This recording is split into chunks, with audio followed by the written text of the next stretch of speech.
also streaming live up on YouTube. Just type in NTA Lagos and you can watch and other details of the news. The Lagos state government has commenced demolition of the stressed buildings on Lagos Island. Well, this is following the incident of the Lagos collapse building, which claimed several lives and many injured. Well, 3 buildings in Akpatira Street and 1 in Ali Street were among several buildings demolished by the Lagos state government. Well, residents in the affected areas expressed great concern over the distressed buildings within their localities, as they want the government to carry on with the demolition of buildings that pose threats to human lives. Well, Vice President Yemi Osinbajo says the continued trust and support of the people are crucial to achieving set goals by the Buhari administration. The Vice President had an appreciation dinner for volunteers during the 2019 election campaign, thanked Nigerians for their belief in the Buhari administration and given him the mandate to serve for a second term. Vice President Yemi Osinbajo emphasized that the trust will not be betrayed, as the administration is more determined to meet the expectation of all Nigerians. Our State House correspondent Jide Onifade has the rest of the story. We're supposed to be offering these people comfort, offering them succor, offering them hope. But they themselves are so hopeful. They are the ones who are even offering the support, offering all of the comfort, and offering us all of their love and everything. The Vice President recounting the numerous shows of love and kindness he received from Nigerians as he went about every nook and cranny of the country during the campaign towards the 2019 elections. Say a very big thank you to the Nigerian people for the contributions that they made to bringing us here.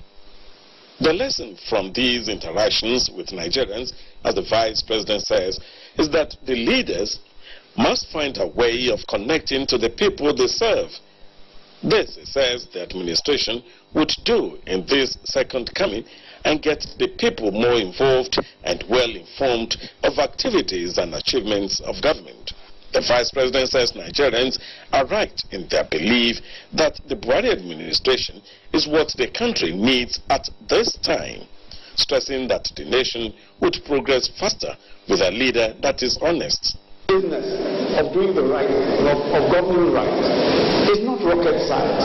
If the president is an honest man, as we have an honest man, everything we want done will be done. And I believe very strongly that with your support, with your continued support, all of what we wish, all of what we want for our country will be done. And by the grace of God, every one of the infrastructure projects that we want done will be done. Our economy will turn around and we will see prosperity in this great nation of ours by the grace of God. He urged the people to work harder towards achieving success in the rerunning elections coming up on the 23rd of March. For retired General Buba Marwa and others, appreciation also goes to the President and all those involved in the cause of moving the country forward. We can only wish our leadership God's continued blessings and guidance and peace and prosperity for Nigeria. It is imperative that certain reforms, such as electoral reforms, internal party reforms, and judicial reforms, are undertaken to give the good people of this country a fighting chance.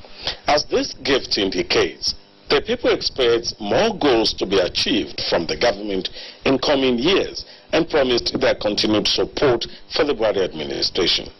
From the banquet hall of the State House, Jide Onifade, NTA News. Senators-elect have assured Nigerians of a working relationship with the executive arm of government in the 9th Assembly. Well, this came to the fore during a familiarization dinner organized for the new legislators. Ignatius Nkwo reports. At about 10 o'clock in the morning of Thursday, 14th of March 2019, senators-elect were at the International Conference Center, Abuja, to collect their certificate of return. 9 hours later, it was time to dine and wine together. For the new ones, it was a first get-together, and to the serving senators, it was a continuation of a tradition.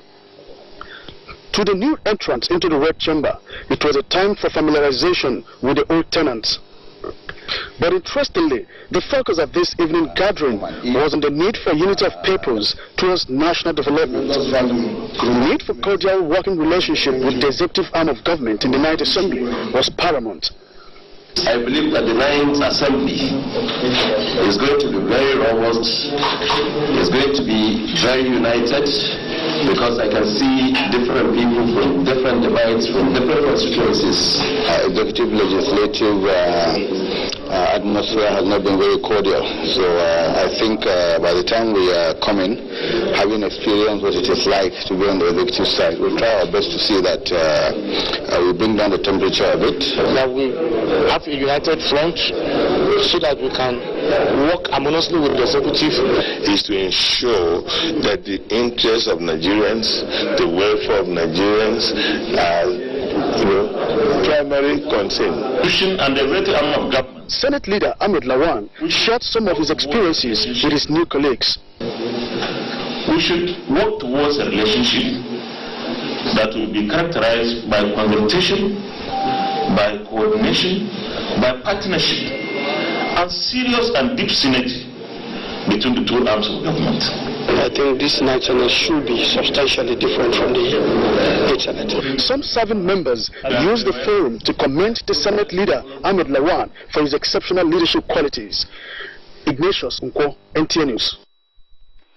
Well, Senior Special Assistant to the President on National Assembly Matters, Ita Enang, has advised the National Assembly to give accelerated consideration to the 2019 appropriation bill. He gave this advice when he briefed National Assembly correspondents.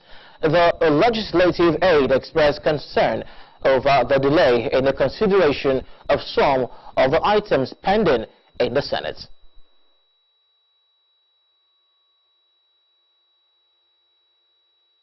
The 2019 appropriation bill.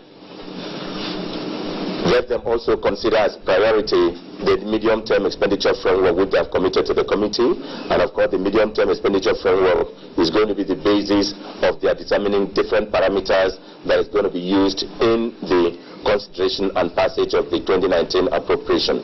On our part, as the liaison and the executive, that the executive is ready with all their system to come in and defend the budget, also use opportunity to pray the legislature that the budget of the different government-owned agencies and corporations is still pending before them. And unless this budget of the different agencies are passed, considered and passed, then we still have a lot to lose in terms of opportunities for employment in those ministries and some capital projects which would have inflated the economy and given more people things to do. You're watching the news at 7 right here on NTA Lagos Channel 10. We'll go for a break at this time. When the news returns, it will be time for us to join Damilola Alaje on today's entertainment wrap-up. Hate speech is not a joke. It incites genocide and crimes against humanity. Most of Africa's civil wars are caused by hate speech from one tribe against another. We don't want it here. The Nigerian government stands firm against hate speech. I was distressed to notice that some of the comments, especially in the social media, have crossed our national red lines by daring to question our collective existence as a nation. This is a step too far. One nation bound in freedom,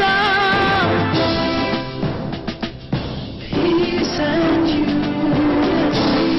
Nigeria, one nation, one people. This is a public service announcement brought to you by NTA.